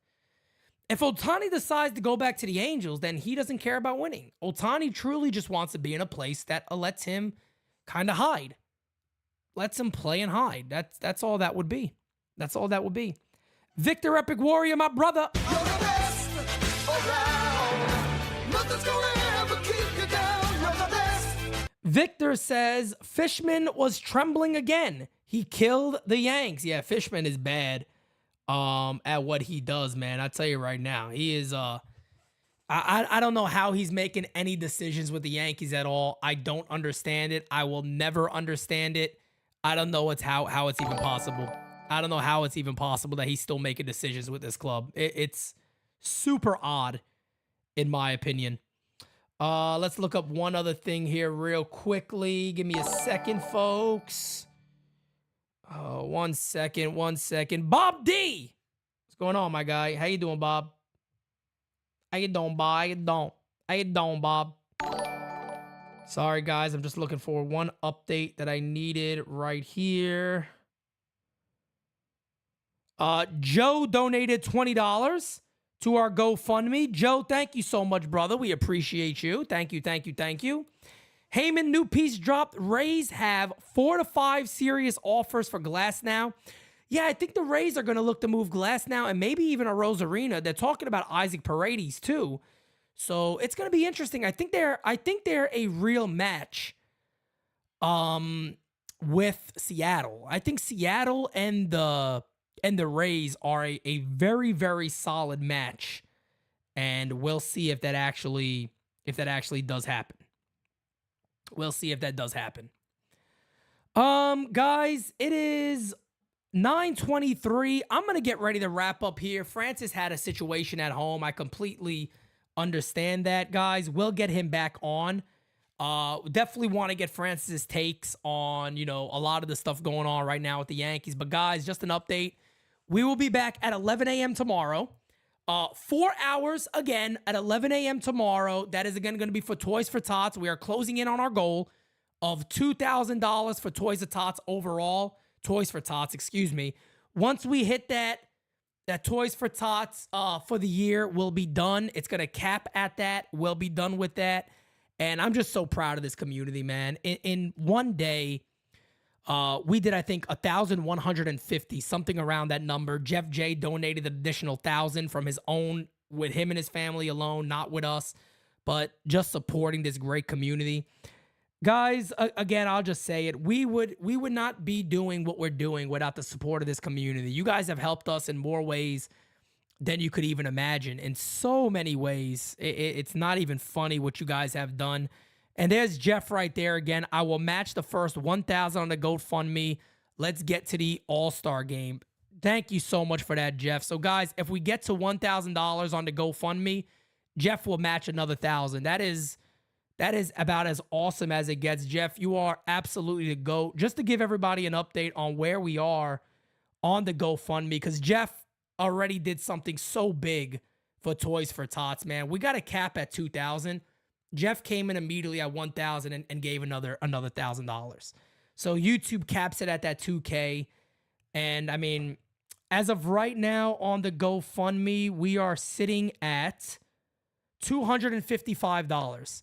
So we have a little ways to go. $745 to hit 1,000 on the GoFundMe, guys. That will end on Thursday.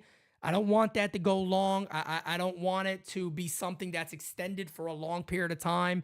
We want to see what we can do, work in that budget coming up for the beginning of the year, and try to get some things planned. You guys will know more about what we're doing because we have so much going on. Matter of fact, Francis is here. So let me let Francis in now, and we'll stay around with you guys. But really quickly, too, before I go any further and before we bring Francis in all the way, there's a lot of things that we're planning over the next couple of weeks. There's a ton of stuff that we're planning that we're going to have announcements on of things that we've been able to get help from the community to attend. And we'll be talking about that here over the next couple of weeks. But is he on? You ready? Can you hear me? There he is. Hey. There, let's bring him in. There's that handsome son of a bitch. Here we go. What's going on, my guy? What's up, Chaffin? What's going on? Hardest working man in the motherfucking business. I was just about to get off, and then you get on here. Now I gotta bust my ass some more. I'm sorry. I got a chancla threw at me. You kidding me? I'm so, oh, man. Tell Jira. Let me not say nothing crazy, man. I don't know. I mean, I don't know. You saw Samantha earlier. Nah, man. Look, I was trying to get on here at 9 o'clock when my daughter decided she thought she could fly. She believed she could fly. I believe I can fly. Exactly. So didn't we all? At one point or another, we all been there. Nah, today's just been rough, man. I've been sick. I've been like a dog. Oh, I think still haven't got over that? Well, I did, and then I got sick. I don't know what it was. Maybe I don't know what it was, but Killer Joe was sick too. Yeah, because Joe he had COVID. He said, yeah. Yeah, he said he was positive, so I went and got tested, but I was negative. Everything's fine. Came from China. You know what I mean? So I'm good. I'm doing well. But today, obviously not much in the way of news, but it's just it just feels fun. Like today's been fun. It does, man. I've been in front of this camera basically all day long. We're gonna do it again tomorrow. Oh yeah. I told everybody, man, we cleared our schedule out. So obviously we want to get your take. We want to get your take on what you think with everything. Again, we had Dane on today. We had Kev on. Oh yeah. Now we have Francis on. Again, It is 9:27 here. That means it's 8:27 in Tennessee, in Nashville, where those meetings are happening, and there's still time to get some things done. But what's your take right now where the Yankees stand with Soto? Yeah, I know there's a lot of crazy things going around, right? Like a lot of panic and stuff. Personally, I believe what you were reporting earlier today, which is that from what you're hearing and seeing, the Yankees control their destiny with Juan Soto. Yep. That's where I'm at with it. That's my take on it. I couldn't agree more. I think that the Yankees are indeed in the driver's seat for Juan Soto. I think that it will come down to, who offers the best package, just kind of like with free agents, that it's going to come down to, who's going to spend the money at the end of the day. But we don't have to like outbid ourselves. Like, you know what I'm saying? Like, yes, the stuff with the Blue Jays is scary. Now Seattle went last night and made those moves and probably, they're gearing up for something. We don't know what, but they're gearing up for something. It could be Ohtani, could be Soto, could be a lot of different things. But let's not outbid ourselves. Like, until we know the other players teams are talking about, we can't get too crazy. Because remember, the Blue Jay stuff came out Friday? Yeah. And then, but we weren't hearing names. And I was in our group chat. I was talking with you. I kept saying the same thing.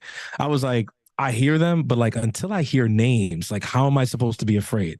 Facts. Then we finally got the names. Yep. And it was Manoah, Tiedemann, and Alejandro Kirk. And it's like, all right, gang. It's like, yo, look, it's like, hold on, wait, Francis, hold on. I gotta do this. Go ahead. I gotta do this.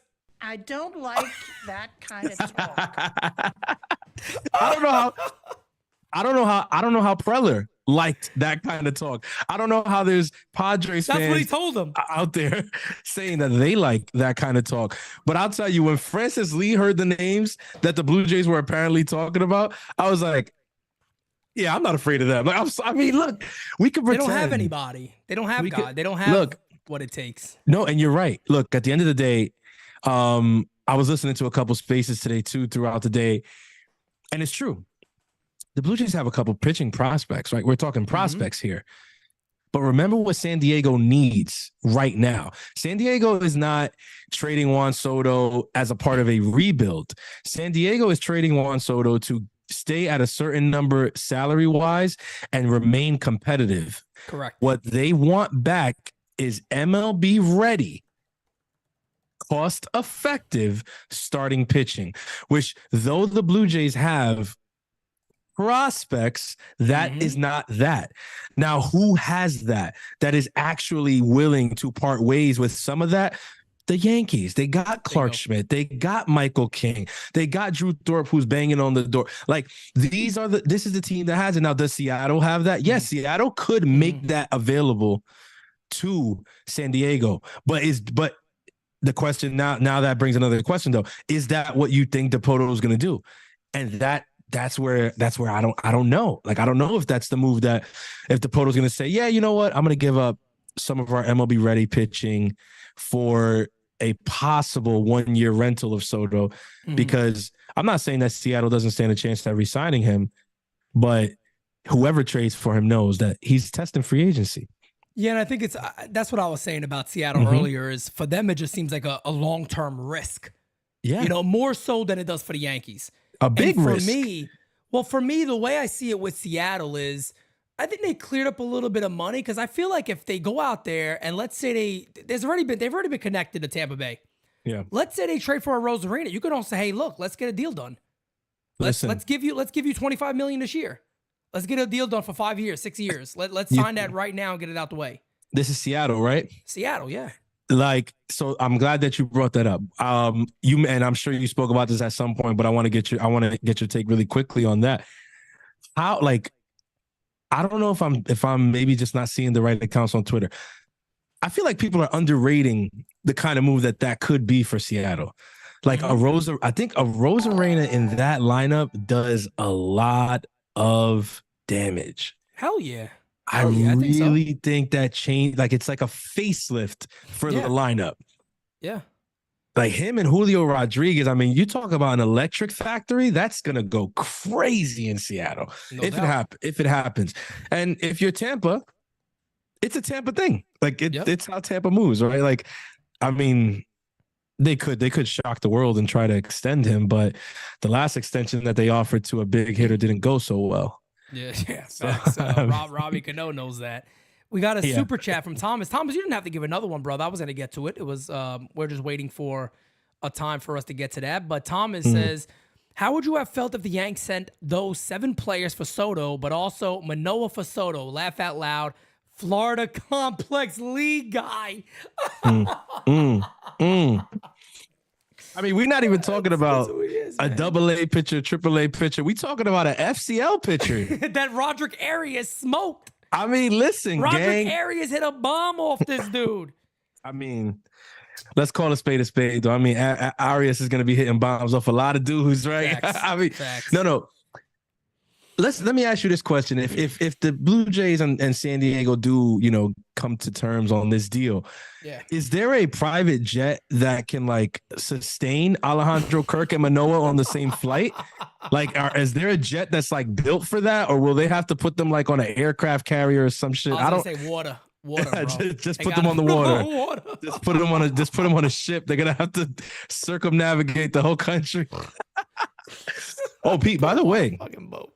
By the way, I heard a Mets fan today. This was a really dope compliment. I'm crying. I'm going to give it to you live, man. I heard a Mets fan today tell me that the channel trailer was so good that he damn near converted to being a Yankee fan. Boom! That's what I was looking to do. Oh, man. Yo, I Pete. was looking to convert Mets fans to the light. Over here. I should have edited at the end. Me in the background with light going, come on. Come here. Follow me. Follow me. Oh no! I just wanted to. That was funny because I was listening and they was like, "Oh, that's Fred." There was like he's with NYYU, and then this guy he's like, "Yo, man, I saw that trailer, bro. It was epic. If I wasn't a diehard Mets fan, bro, I don't know. I was about to, know." I was like, "You can still subscribe." I mean, what I mean? Still sub. It don't matter. We play the Mets. We have those games. As Jira right away, she's so quick with it. She puts the link to the channel trailer. Look already at her in there. So MVP things. Big Sexy Yankee says, "What's up, Cougar lover?" Hey, Big Sexy, talk to me. What's up with you? Yeah, look at this. I mean, this is wild. It's 9:30 on a Monday, and it's 400. Over 400 in here. Like, you could just tell it's the winter meetings, right? Hell, earlier today we had 700. When me and Kevin were on, we had over 6. I saw that. So yeah, it's been really, really fun. We'll be live again 11 o'clock. We'll do 4 hours in the morning again. We'll come back on whenever we need to. Do you have your schedule? You have your schedule for who's joining you daytime tomorrow, or no? Only person that I know could join tomorrow as of right now is Dane. Breaking news. I think Francis is going to be able to do some daytime hours tomorrow. Oh, shit. Daytime hours. Yeah. So I might might just leave my setup set up. And hopefully we get some news overnight. Like, I hope so. I hope there's something big, man. And if something breaks at 2 in the morning or something, guys, I'm up. I'm live. Don't worry about it. I'm coming. I'll be live immediately. I got my thumbnails already made. If Soto's trade, the trade happens, I'm ready to rock and roll, man. David with the super chat says, other than Soto, hypothetically, what would your best trade and who would you like for the Yankees?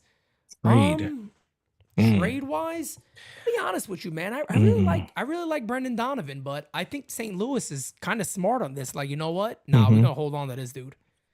I don't think they're gonna trade him, but I would love a Brendan Donovan deal. Yeah, the St. Louis Cardinals connection makes a lot of sense. Pete went with that. I'm gonna go a different route then, just to be different. I think the best thing would be engaging St. Louis and trying to bring a guy like Donovan over here. But to be different, I'm gonna say I'd love Clase on the Yankees. If Cleveland really is gonna and if Cleveland really is gonna entertain moving him, it fits my narrative of not paying relievers, and I think that guy has electric stuff, and that could really play here in the Bronx. And let's be honest, man, you're bringing in another Dominican, along with Soto and along with Dominguez, and I'm not gonna be against it. I'm gonna just be honest with y'all. I'm not gonna be against it. Okay, I'm right there with you. It is what it is. Since you mentioned a closer, I would say if I had another move, man, it would be that Peraza, maybe like Richard Fitz that me and Dane talked about, and maybe even another name, and get Devin Williams over here, man. Woo! Devin Williams on the Yankees would be wild if you could make that happen. DJ Steele says designated spitters on a Monday night. Sheesh. Yeesh. Let's go, man. Listen, man. Rod Who but Thompson the with you? the super chat. Our brother, Rod Thompson, the GOAT. Y'all do know the retirement homes close at 10 p.m. Francis coming fresh from Green Grove, drinking Presidentes. Nah, listen, man. Today we got you know what? I'm not even gonna show you how to the brand. I'm not gonna show you how to brand. It's an Oktoberfest, but I'm not gonna show you how to brand because they gotta pay us. They gotta pay us. But let me tell you why I'm drinking Oktoberfest. When I put that trailer video out there, right, I tag Presidente's ass because I'm sick and tired of these guys. Like, enough is enough, man. You got to come on over here, man. Brugal, what are you guys doing? Yes, now you're right. I mean, I'm about as Dominican gets without being Dominican. Let's be honest. I think you could say that. I think anybody would say that. I think that's factual. It's a fair statement. And we need that. We want I think that's factual. This is a man who created a shirt called, Aguacate Power. Oh, that was Kev. I gotta give Kev credit for that. Kev told me that. Oh, my bad. That was Kev. Kev. I give Kev. Perdóname. I don't want no shots. No. Hey, man, but you put in the stuff out. You put in the stuff out. I mean, I've done a lot.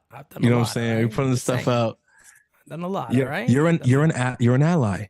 I'm an ally. I'm an ally. I'm an ally, okay? Oh, man. I am certainly an ally, but Williams will look great over here. You're right. Devin Williams would be phenomenal, man. He would. My God, that would be such an advantage for the Yankees with all the young arms they have still coming up. And that's another good point that Dane brought up early. Is like, people that are concerned about, moving on from Drew Thorpe. You got to sit back and remember everybody else the Yankees have coming up. They got that kid Lalane or whatever his name is, that's 6'8", and he throws 98 miles an hour from the left side. Baseball America put him at number 8. They're like, this dude's a young Randy Johnson. I mean, so I'm like, that's only one that a lot of people aren't even talking about yet. But there's a lot. That's actually a really, really good point that I think we're probably the only ones that I see even pushing that right now. That, I mean, yeah, it's gonna hurt. You make a deal for Soto, there's gonna be some things, right, that you're giving up. But the Yankees are as well equipped as any other team to be able to bounce back from that.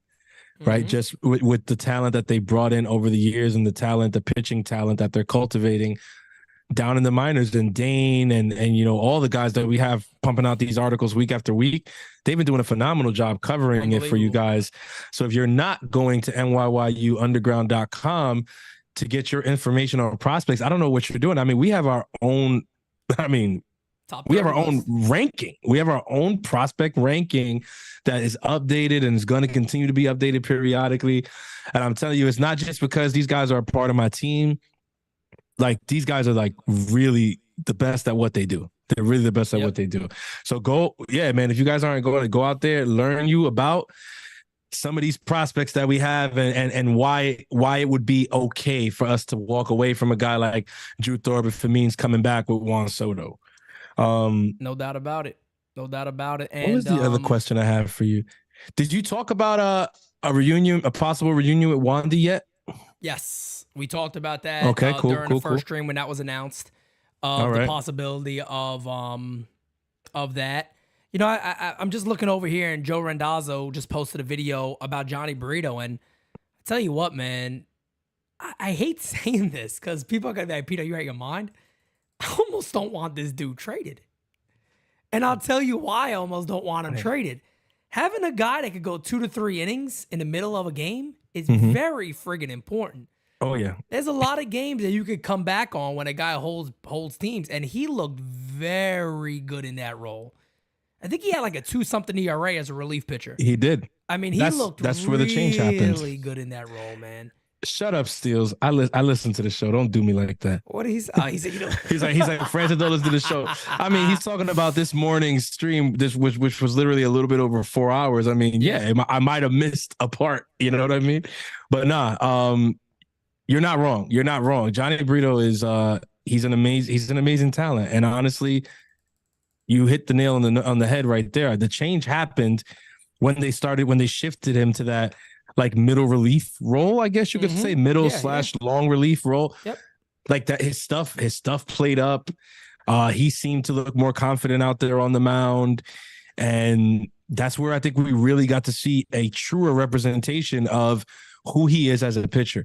Now, I mean, like I'm sure you feel the same way. If he's, the hang up between, Juan Soto or no Soto, then obviously, hey, bye burrito. But you know what I mean? It still begs, it still deserves to be said, what you just said.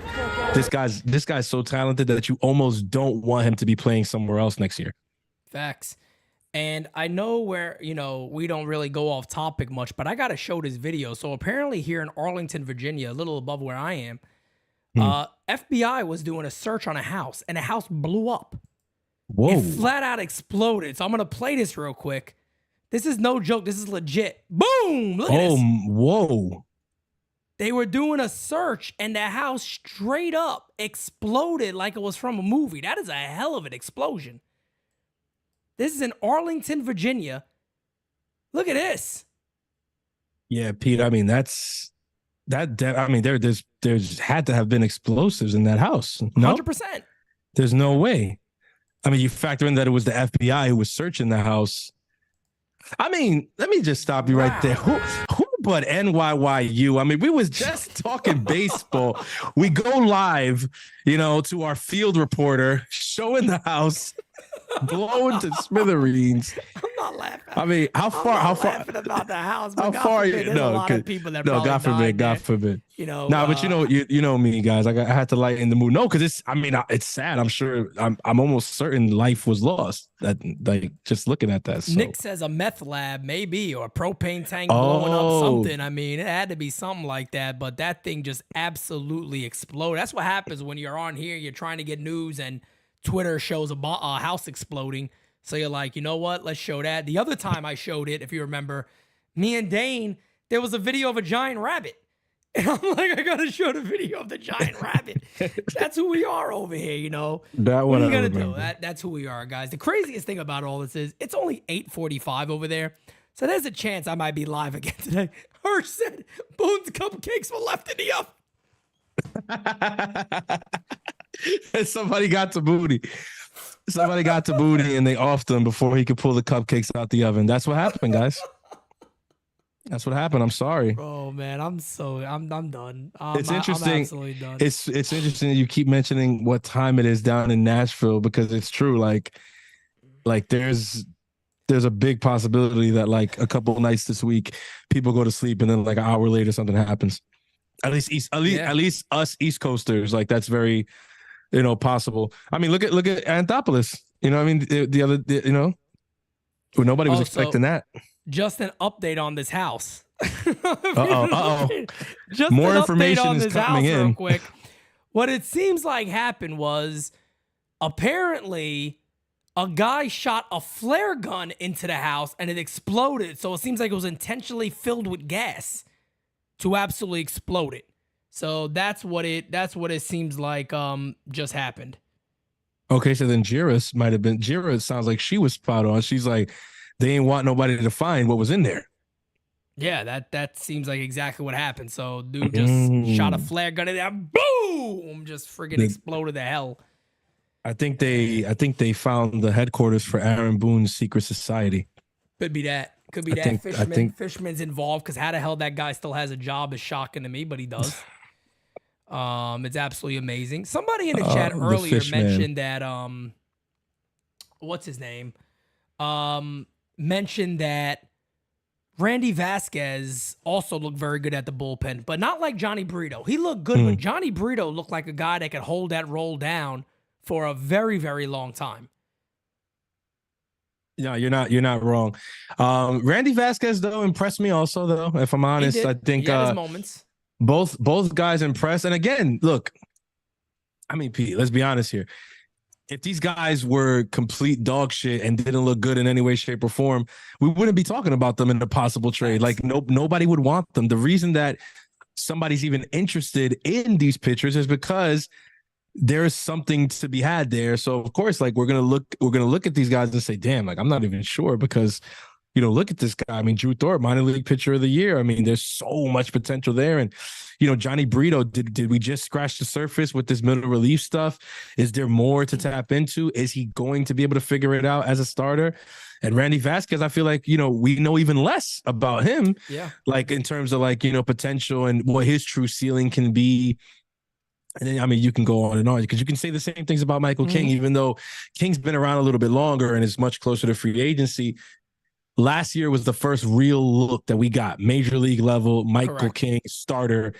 And yeah, we liked what we saw. So it's good. And I mean, imagine this, right, Pete? Say, the trade does go down, which I think we're both of the belief that this trade is going to happen. I believe so. Right. Yeah, I believe so also. The trade goes down. King ends up in the trade. They're not able to center it around Schmidt. Say it's King that ends up in the trade. And he goes over there and he looks phenomenal. And say Juan Soto goes off to, starts off to a little bit of a slow start. I can almost already see people oh man, and look at King over there striking out 9 and 10. And this guy's going 0 for 4, 1 for 4 with a single when we didn't even need it. Like whatever. Yep. Guys, whatever happens, give both of them time. You know what I mean? Yeah, this goes for man. This goes for San Diego fans too. Yep, no doubt. As Anthony Garcia says, that house had to be playing. How you doing? Nah, he's not wrong. You know what it was? Pete, is that the guy that you sent the advanced copy to? That might have been it. It might have been that party they decided to throw. I warned him about that. There's a warning label on this song. You listen to it too long and too loud, shit could pop off. And damn, man. I wonder what we're gonna do at the album release party for the How You Doing album. Just because, be careful. Probably gotta what it got to be. When you go to the resorts and they give you those headphones and you have those little headphone parties, they play music but it's not loud. You just hear in your ears. Yeah. What we're gonna have to do. Oh yeah. So if anything explodes, it's just one person's head or something like that, and then we stop. Yeah. We just hold it across the street from the firehouse. We'll be all right. Oh, that yeah. I mean, it's gonna be a good party. I hear Jira's hosting the party, so it's gonna be good. She is hosting it. She more than likely is. Yes. Number one fan of the How You Doing track. Yep. I mean, that's what they tell us. Facts all day. She loves it. So, guys, we're going to get ready to wrap this baby up here. I do want to end on a couple of things I want to make sure you guys are aware of. 11 o'clock till 3 tomorrow. That is also going to be the Toys for Tots charity streams that we have set up. We already hit 11. I believe it was $1,150. Jeff is giving $1,000 there. That is capped out at $2,000. So there's a chance we might hit that tomorrow. And then the other streams, it'll be regular live streams like this. Jeff is also willing, if we get to $1,000 on our GoFundMe, Jeff is also going to match the $1,000 to help get us to the All-Star game, guys. That is absolutely huge. Come on. So right now, I think we're at 255. We're a little, it's only a couple of days. We're just a little short of the 1,000. If you guys can help out with that, that would be amazing. The link is right there in the chat. That will be unbelievable. We hit 1,000. Jeff is going to help us with another 1,000. That's exactly what we're looking to do. So again, guys, we thank you for that.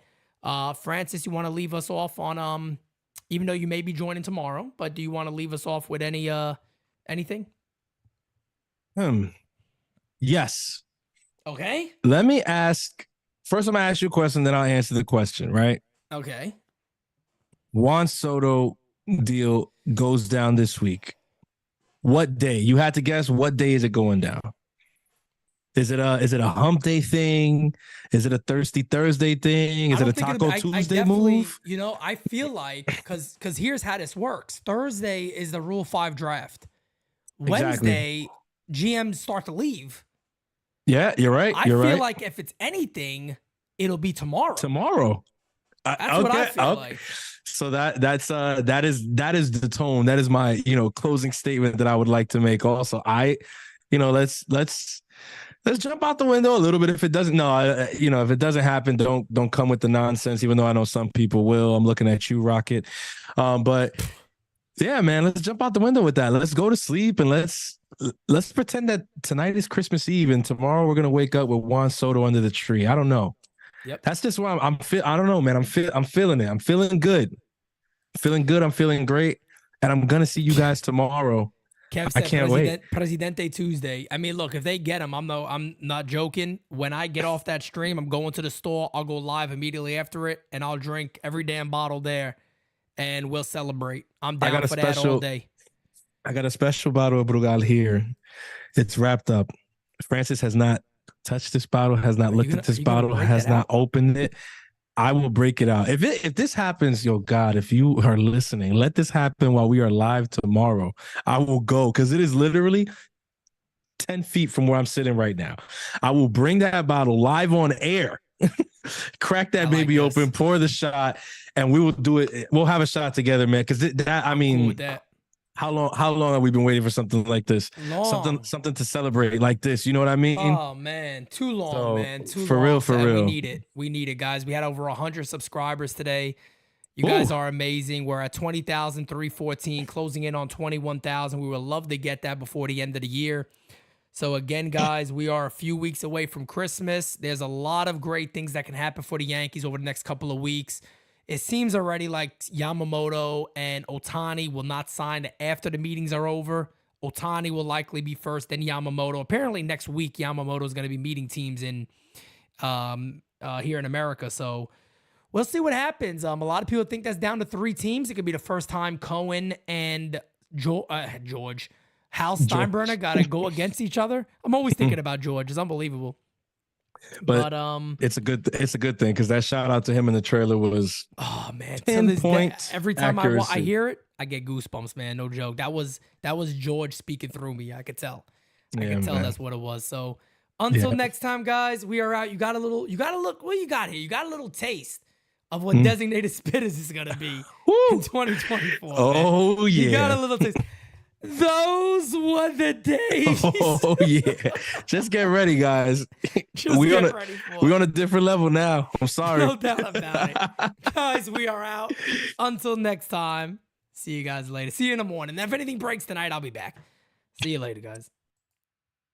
Can't make a promise, but I do my best. 25 sitting on 25 racks. Just got started, no, we ain't done yet. But a new crib, that's a goddamn flex.